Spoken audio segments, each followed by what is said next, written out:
Hello student, હવે જો ધોરણ 5 ની અંદર આપણે 1 થી 4 ચેપ્ટર શીખી ગયા. હવે આપણે પાંચમું ચેપ્ટર શીખવાનું આવ્યું છે. પાંચમું ચેપ્ટર છે તે સરખું દેખાય છે. તે સરખું દેખાય છે એના માટે આપણે શું કે જે આકૃતિ આપણને આપી છે એ આકૃતિને આપણે સરખી જોવા માટે શું કરવા માટે સરખી જોવા માટે એ આકૃતિને આપણે જોઈએ તો એને સરખું ક્યારે દેખાય તો એના બે સરખા ભાગ કરીએ ત્યારે આપણને સરખું દેખાય. એટલે તે સરખું દેખાય છે તો એના માટે આપણે બે સરખા ભાગ કરવા પડે. તો બે સરખા કોઈ પણ આકૃતિની અંદર અહીંયા જો આપણને આકૃતિ આપી હોય તો આકૃતિની અંદર કોઈ પણ આકૃતિ આપણને આપી છે તો એ આકૃતિની અંદર એ આકૃતિ છે એ આકૃતિના આપણે શું કરીએ તો ભાગ કરીએ. શું કરીએ? ભાગ કરીએ. દાખલા તરીકે અહીંયા આપણને આ ચોરસ આકૃતિ આપી છે. શું આપી છે? ચોરસ આકૃતિ આપેલી છે. હવે તમે એની વચ્ચે એક લાઈન આમ કરો. આ ભાગ અને આ ભાગ એ કેવો દેખાય છે? સરખો દેખાશે. કેવો દેખાશે? સરખો. તો અહીંયા જો તે સરખું દેખાય છે એટલે કે એનો ભાગ કર્યો તો બંને ભાગ સરખા થવા જોઈએ. જો એની અંદર આ ભાગલા 4 સેન્ટીમીટર ની લાઈન હોય તો 2 સેન્ટીમીટર ની આપણે એની લાઈન દોરી દેવાની. તો એ લાઈન આપણે દોરીએ છે એટલે કે આકૃતિની અંદર જે લાઈન છે એ લાઈન આપણે દોરીએ એટલે આપણને એનું સરખું માપ મળી જશે. જે પણ આપણે માપ દોરીએ છે એ માપ આપણને સરખું મળી જાય. તો એ રીતે આપણે એની લાઈન દોરવાની છે કે કેવી રીતે આપણે લાઈન દોરી શકીએ. દાખલા તરીકે અહીંયા બીજી આકૃતિ દોરું. આ રીતે આપણે આકૃતિ દોરી છે. બરાબર. સ્ટાર આપણે દોર્યો છે સરખું એનું માપ આવતું હોય એટલે આપણે એને સ્ટાર દોરવાનું.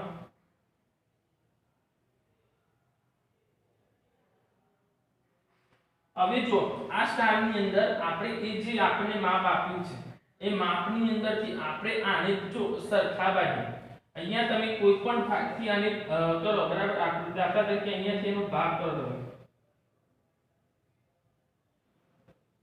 આ રીતે જે એમ ઊભો ભાગ કરે આમ એને ભાગ કરી દો.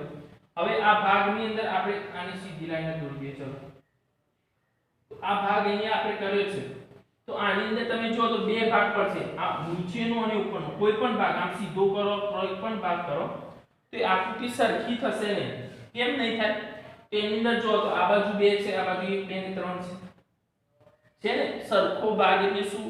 એને સરખું દેખાવું જોઈએ. જે પણ આકૃતિ આપણને આપી છે એ સરખી દેખાવી જોઈએ. તો શું જો સરખો ભાગ કરવા માટે કેવી રીતે આપણે આકૃતિ દોરી શકાય છે કે એની અંદર જે રચના આપણને આપી હોય એ રચના આપણને કેવી રીતે આપી છે એ ભાગ આપણે એને દોરી શકાય છે.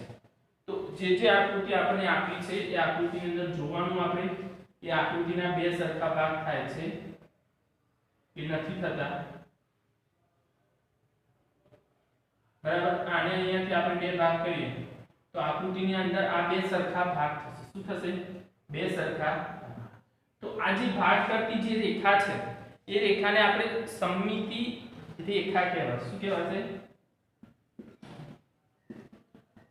સમમિતિ રેખા. આગળ તમે છઠ્ઠા ધોરણમાં જશો તો એના વિશે પણ તમારે એને ભણવાનું. સિમ્પલ છે આ ચેપ્ટરની અંદર કંઈ જ નથી. આપણને જે આકૃતિ આપી છે એ આકૃતિના આપણે બે સરખા ભાગ કરવાના છે કે જે પણ આપણે આકૃતિની અંદર જોઈએ તો એના બે સરખા ભાગ કરી શકાય છે. હવે જો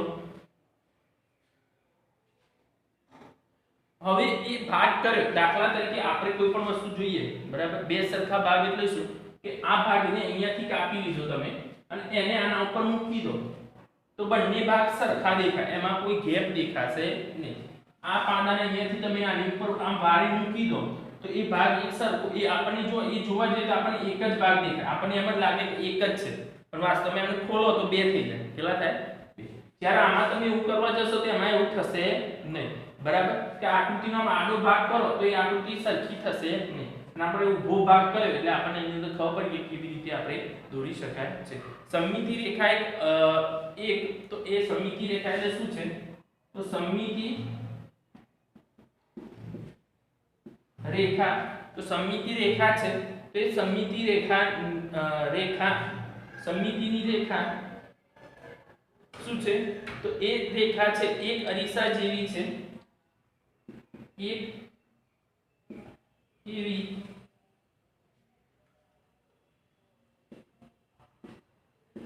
અરીસા જેવી, શાના જેવી છે?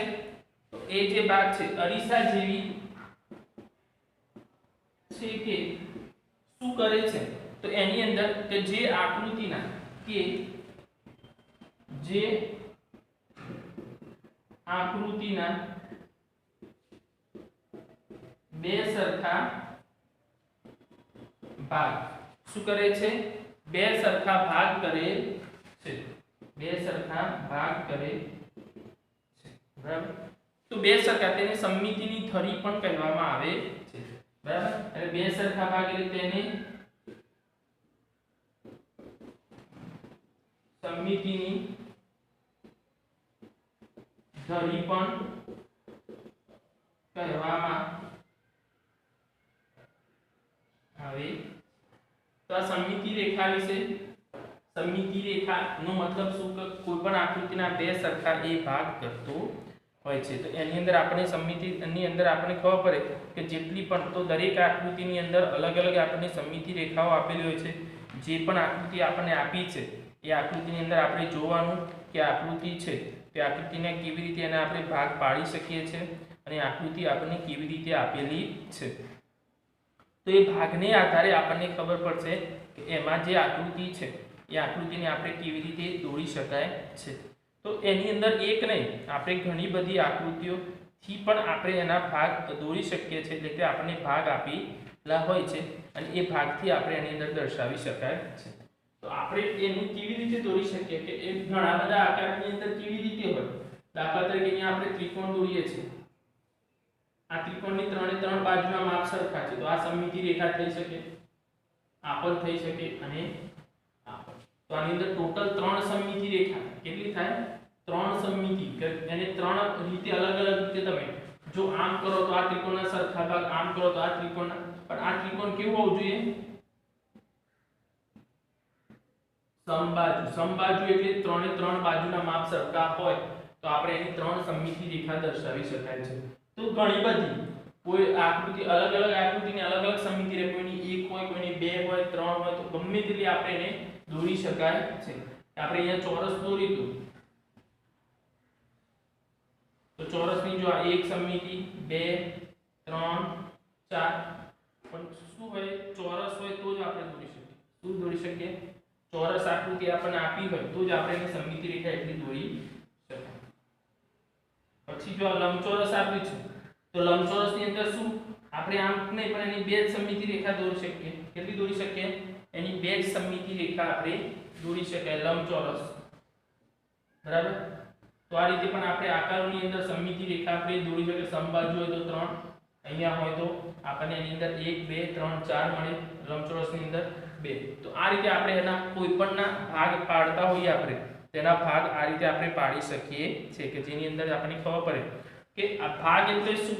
કે એ વસ્તુ જ્યારે પણ આપણે અરીસાની અંદર જોઈએ તો અહીંયા જો સમમિતિ રેખા એવી અરીસા જેવી છે કે જે આકૃતિના બે સરખા, અરીસાની અંદર શું આકૃતિના આપણે ઊભા રહીએ સામે આકૃતિ તો આપણા જેવું અંદર સામે પ્રતિબિંબ મળે, તો એના બે સરખા ભાગ શું થાય? બે સરખા ભાગ થાય, માટે આપણે એને સમમિતિ રેખાથી દર્શાવી શકાય છે. તો આ રીતે આપણે આકૃતિ દોરી અને પછી એની સમમિતિ રેખા દર્શાવી શકાય. આપણે એને સમમિતિ રેખા કહીશું તો જે રેખા આકૃતિના બે સરખા ભાગ કરે, આકૃતિના શું કરે? બે સરખા ભાગ કરે છે. તો આની અંદર આપણને ખબર પડે કે કઈ છે કે કઈ નહીં. તો આ છે, આ સમમિતિની રેખા નથી, આ છે, બરાબર? એમાંથી આપણને ખબર પડે કે એની સમમિતિ રેખા કેવી રીતે દોરી શકાય. આટલું લખી દો પછી તમને આગળ શીખવાડું.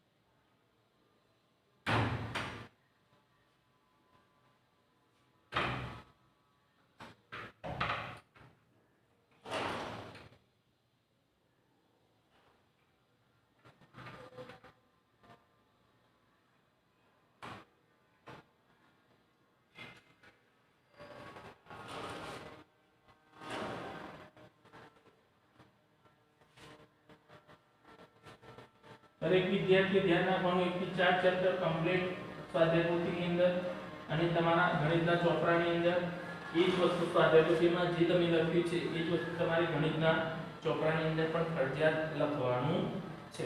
તો દરેક વિદ્યાર્થી ધ્યાન રાખશે એ કમ્પ્લીટ લખાયેલું હોવું જોઈએ અને હું ગમે ત્યારે ચેક કરીશ જ્યારે ડાઉટ સોલ્વ આવે છે ડાઉટ સોલ્વિંગની અંદર આપણે ચેક કરતા હોઈએ છીએ તો એની અંદર બી તમને ખબર પડી જશે કે એની અંદર કેવી રીતે આપણે એને ખબર પડી જશે તમને કે કેવી રીતે એને આપણે તમારે કમ્પ્લીટ લખેલું છે કે નહીં દરેક વસ્તુ આપણને એમાંથી ખબર પડી જશે. હવે જો હવે અહીંયા આપણને આગળ બીજું એક જોઈએ કે આપણે એબીસીડીના મૂળાક્ષર જે આપેલા છે તે મૂળાક્ષરોની અંદર આપણે એની બે સરખા ભાગ કરવા છે તો કેવી રીતે આપણે એને કરી શકીએ છીએ એ આપણે એની અંદર જોવાનું છે. તો એની જે અંક છે એને આપણે એબીસીડીના અક્ષરથી દર્શાવવું છે તો કેવી રીતે આપણે દર્શાવી શકીએ છીએ તો અંગ્રેજી મૂળાક્ષર બરાબર અંગ્રેજી મૂળાક્ષરો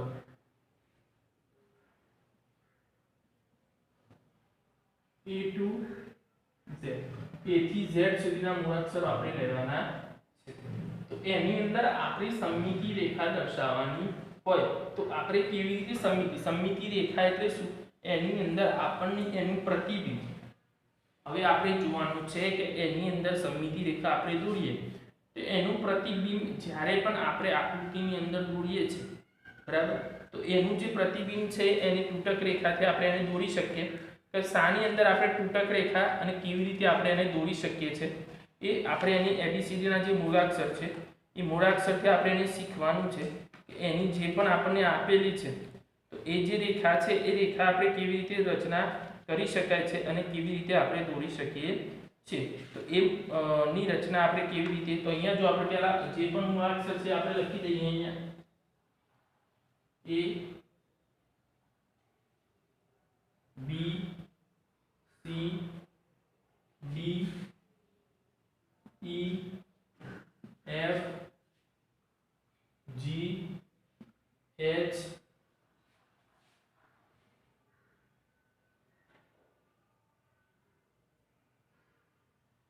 I J K L M N O P Q R S T U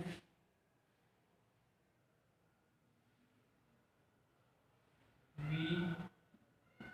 W X Y Z બરાબર તો એની અંદર જો આપણે જે પણ લખીએ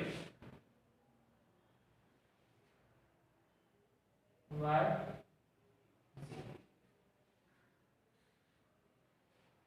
હવે આની અંદર આપણે શું કરવાનું છે કે જે મૂળાક્ષરો છે એના આપણે એના ભાગ કે એની આકૃતિની અંદર બે સરખા ભાગ કરીએ તો આપણને કઈ આકૃતિનો કેવી રીતે ભાગ કરી શકાય છે તો હવે જો a ની અંદર તો a ની અંદર આકૃતિને આપણે સરખી દેખાય બંને ભાગ સરખા દેખાય એ માટે આપણે ભાગ કરવો હોય તો કયો ભાગ આપણે કરી શકીએ છીએ તો આડો ભાગ ન થશે ને એનો ઊભો ભાગ કરો તમે તો આકૃતિ સીધી આપણને એના બે સરખા ભાગથી આપણે તમે તૂટક રેખાને જોઈએ આપણે એને સીધી રેખા દોરી દેશું અહીંયા ઊભા બે ભાગ કરો તો એનો ભાગ એનો બે સરખા દેખાય છે પછી b ની અંદર ઊભા નહીં કરવા પડે એને આડો ભાગ કરવો પડશે c ની અંદર પણ આપણે જો તો એનો સરખો ભાગ દેખવા માટે આડો કરવો પડશે d ની અંદર પણ આડો e ની અંદર પણ આડો ભાગ આપણે કરવો પડશે f ની અંદર કોઈ ભાગ થશે નહીં કેમ કે ઊભો કરો કે આડો એ આકૃતિ સરખી દેખાશે નહીં g ની અંદર પણ એવું છે હવે h છે h ની અંદર આડો ભાગ પણ કરી શકાય અને ઊભો ભાગ પણ કરી શકાય તમે ઊભો ભાગ કરો તો પણ એના બે સરખા ભાગ થાય આડો કરો તો પણ એના બે સરખા ભાગ થાય તો i ની અંદર પણ એવું છે આડો અને ઊભો બે ભાગ આપણે એની અંદર કરી શકાય છે j ની અંદર ઊભો નથી થતો અને આડો પણ આપણે ભાગ કરી શકીએ નહીં કે ભાગ આપણને સરખો દેખાશે k ની અંદર તો એને આડી આ લાઈન તમે દોરી શકો n ની અંદર પણ કોઈ લાઈન તમે ના દોરી શકો પછી m ની અંદર પણ ઊભી, m ની અંદર પણ કોઈ લાઈન ના દોરાય. તમે આમ ઊભો ભાગ કરો તો આકૃતિ સરખી દેખાશે નહીં. જો અહીંયા નીચે લાઈન છે તો અહીંયા ઉપર લાઈન જાય છે તો એ આપણને થશે. o ની અંદર તો તમે જો આ રીતે ઊભો આડો ક્રોસે કરી શકો છો. આ વર્તુળ હોય, યાદ રાખવાનું વર્તુળને સમમિતિ રેખાઓ એટલે કે એના અસંખ્ય ભાગ કરી શકાય. વર્તુળના કેવા અસંખ્ય ભાગ કરી શકાય છે. p ની અંદર પણ કોઈ ભાગ થશે નહીં, q ની અંદર પણ નહીં થાય, r ની અંદર પણ નહીં થાય, s ની અંદર પણ નહીં થાય. p ની અંદર ઊભો ભાગ થશે. શું થશે? એનો ઊભો ભાગ આપણે કરી શકાય. u ની અંદર પણ ઊભો ભાગ, v ની અંદર પણ ઊભો ભાગ થશે, w ની અંદર, x ની અંદર ઊભો ને આડો બંને આપણે કરી શકીએ. એમાં ક્રોસ પણ આપણે કરવો હોય તો કરી શકીએ છીએ. એની અંદર y ની અંદર અને z, તો y એટલે રેસિડ્યુ નો આ રીતે આવશે અને y નો આપણે ઊભો ભાગ કરી શકાય છે. z ની અંદર કોઈ ભાગ કરી શકાતો નથી. તો અંગ્રેજી મૂળાક્ષરો છે a થી લઈને z સુધીના, એમાં કોનો ભાગ કરી શકીએ છે, કેવી રીતે આપણે? તો જો f નો ભાગ ના કરી શકાય, g નો ભાગ ના કરી શકાય, આ j નો પણ ભાગ ના કરી શકાય, l પછી n s r q ની જેમ આ જે ચોરસ મેં ખાના કર્યા છે એ કોઈનો પણ આપણે ભાગ એના બે સરખા ભાગ કરી શકતા નથી. બાકીના બધાના આપણે બે સરખા ભાગ કરી શકાય છે, અથવા અમુકના બે પણ થાય છે, અમુકની ઘણી ત્રણ વધારે સમમિતિ રેખા પણ હોય છે, બે પણ હોય, ત્રણ પણ હોય, એક પણ હોય. આપણને સમમિતિ રેખા આ રીતે આપેલી હશે એટલે કે કોઈ પણને આપણે બે સરખા ભાગથી આપણે દર્શાવી શકાય છે. તો એની અંદર આકૃતિ આપણે જોઈએ એટલે આપણને ખબર પડી જાય કે આકૃતિની અંદર કયા ભાગ કેવી રીતે આપણે એને કરી શકીએ છે. બરાબર? તો આ રીતે આપણે આ ચેપ્ટરની અંદર આ રીતે કોઈ પણ વસ્તુના બે સરખા ભાગ છે તો બે સરખા ભાગ આપણે કેવી રીતે દોરી શકીએ છે અને આપણને કેવી રીતે આપેલા છે એ વસ્તુ એની અંદર જોવાની છે. તો એની અંદર આપણે જોઈએ એટલે આપણને ખબર પડી જાય કે આ આકૃતિને આપણે કેવી રીતે દર્શાવી શકીએ છીએ. બરાબર? પછી આપણને આકૃતિ આપેલી છે અહીંયા જે આપણને આપી આ તો આપણે મૂળાક્ષર છે. પછી આકૃતિની અંદર આપણને જે ભાગ આપ્યો છે, બરાબર, આકૃતિ પૂર્ણ કરો. બીજો એક ટોપિક છે આપણે આકૃતિ પૂર્ણ કરો. આકૃતિ પૂર્ણ કરો એટલે શું? દાખલા તરીકે આપણને આકૃતિ આ રીતે આપી દીધી છે. હવે આ વચ્ચે છે એ આકૃતિના બે સરખા ભાગ કરે છે. શું કરે છે? બે સરખા. તો આના ભાગ અહીંયા આપણે દોરવાનો છે એટલે એનો સેમ ટુ સેમ ભાગ આવવો જોઈએ. શું આવવો જોઈએ? સેમ ટુ સેમ એનો ભાગ આપણને આ ખબર પડવી જોઈએ કે આકૃતિ પૂરી કરવાની છે આપણે, તો આકૃતિને કેવી રીતે પૂરી કરી શકાય. પછી જો આ રીતે આપણે ભાગ આપેલો છે તો આ આકૃતિને પૂરી કરવાની કીધું પૂર્ણ કરો તો આવનારો ભાગ આ બાજુ દોરો તો આ રીતે આપણે તો સેમ ભાગ આપણને દેખાવો જોઈએ. જે ભાગ આપણને આપ્યો છે એ ભાગ એનો સરખો. તો બે ભાગ આપણે એને એક ભાગ આપણને આપેલો હોય તો આપણે સામે એને કયો ભાગ અને કેવી રીતે કરવાનો છે એ પણ આપણને ખબર હોવી જોઈએ. આ રીતે ભાગ આપ્યો છે તો સામે પણ આપણે આ જ રીતે ભાગ કરવાનો છે. બરાબર? એની લાઈન તમે સ્કેલનો ઉપયોગથી દોરશો એટલે તમારે એની કમ્પ્લીટ લાઈન આવશે. બરાબર? એની જે આકૃતિ આપણે દોરીએ છીએ એ આકૃતિની અંદર બે સરખા ભાગ એના થવા જોઈએ. તો આકૃતિની આ રીતે આપણે ભાગ પાડી શકીએ. કે આકૃતિ આપણને અડધી આપી છે અને એનો અડધો ભાગ આપણે કરવાનો છે. તો આ રીતે આપણે આકૃતિના અડધો ભાગ આપેલો હોય અને બીજો અડધો ભાગ આપણે એને કરી શકાય છે. તો દરેક વિદ્યાર્થી ધ્યાન રાખશે કે તે સરખું દેખાય છે.